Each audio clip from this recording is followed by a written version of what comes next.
God wanted to involve other artists in the completion of his vision, so he commissioned 8 Florida artists to create unique works in various forms to be integrated into this campus. The whole concept of his design was to give the feeling that the community is full of life and have enthusiasm for living. Not only is our campus a historical treasure, but these works of art are also historical treasures. So again, there's 8 that he commissioned. This one is made of colored glass and seashells. Where do you find this one? It's gone. It's gone. Not this one. That one's gone. Thank you. It's on the other side of the arts and crafts room, kind of by the bus stop. Yeah. Okay. And artist Kathleen David, seen here, from Jacksonville, made a mural of colored glass and seashells set in white cement. The mural is at the entrance where you would come in out the front there. And it was designed to lift your spirits. That's what she was commissioned to portray. Its bright colors and variety of textures bring this piece to life. Whether you're viewing it up close or from a distance, this mosaic will draw your attention and make you want to reach out and touch it. Have you? I have. And if you haven't, you're missing. Go do that. She's even doing it. The cathedral glass panel. Where is this? As you walk in. It is. It's in the breezeway outside of River Lounge before you get to the arts and crafts room.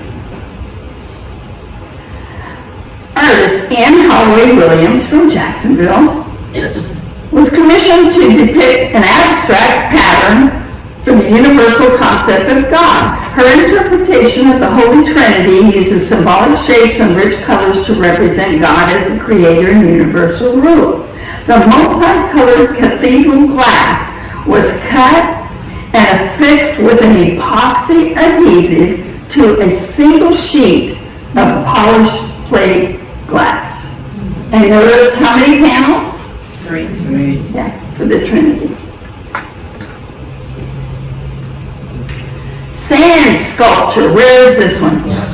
It's right out in front of the health center. And as always, I got Lester's bicycle in there visiting Joanne. Okay, this was Lloyd Craven from Gainesville.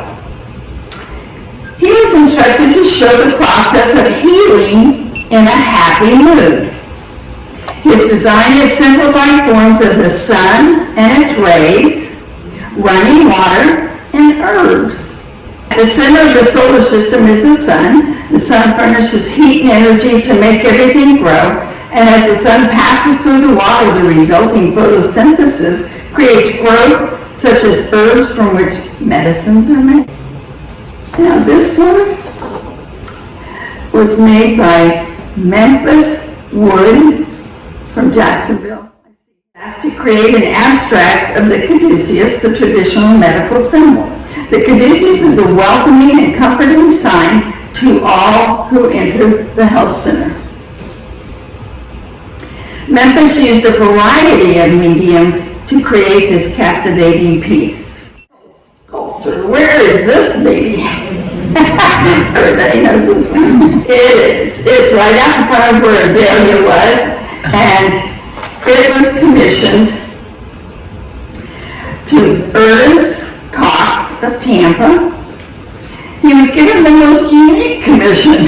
His task was to create a piece of artwork that would evoke argument or controversy. And that he succeeded in, didn't he? So to this day, residents and visitors gaze upon his artwork with a mixture of confusion and wonder.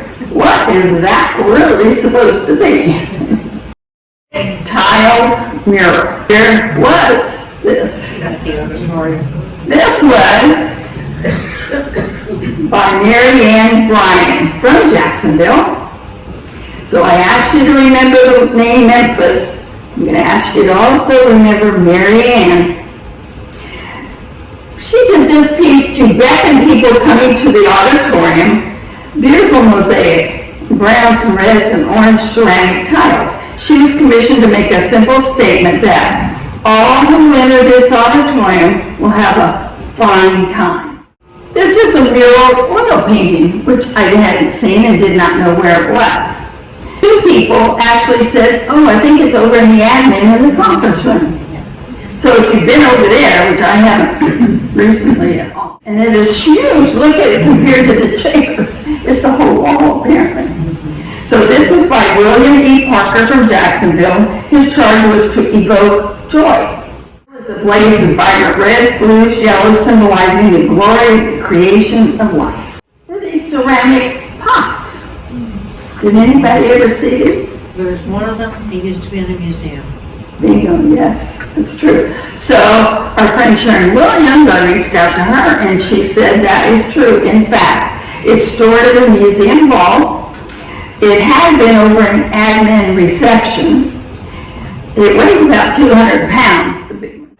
And I thought this was just fascinating because it shows the process of aging, transitioning from childhood to older adult.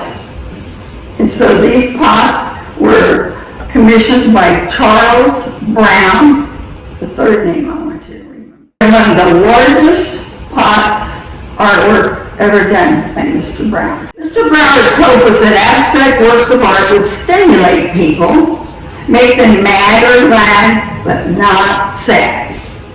Something to discuss with other people about the meaning and the purpose of what the artist had created. And this is at Mandarin Museum and Historical Society. How many have been down the road to that? They have a gallery. They're open those hours, and there's the website if you want to follow up on. So the three that we have art on our campus are being honored in this display at the museum, and we're very well known. So Memphis Wood made the caduceus, Charlie Brown made the pots, and Mary Ann did the auditorium museum, the mural. Pop quiz. Who knows where 7 framed pictures from the early days is located? So if you haven't noticed as you're heading for the door, watching where you're going, take time and also look on that wall. There's 7 framed pictures, black and whites, of the early days too. So this amazing place, this is a news release in the newspaper about winning the Federal Housing Administration's award, FHA award. Bob Broward's superior design for this campus was praised as one of the most thoughtfully designed retirement communities in America. Can I get an amen? Yes. Thank you. This is getting the award presented to the residents. Where is this? Yeah, there you go. Look at them. A lot of people in there. And so this was in October of '64. Remember, it opened in June of '64. So right after that, they won the award. Western Manor won one of 2 in the whole nation awards for housing for the elderly category with the FHA, and one of only 9 total awards in all categories, 9 out of 200 that were submitted. Wow. In its comments about Western Manor, the committee said its interesting thing about creative quality in these design areas is that it's carried through in every detail, well planned, thought out. The architecture is very good. The selection and use of materials is excellent for matching the location. The architect created an environment specifically for elderly people. Orientation of rooms towards the water is nice, and landscaping is high quality. So our campus was awarded a very prestigious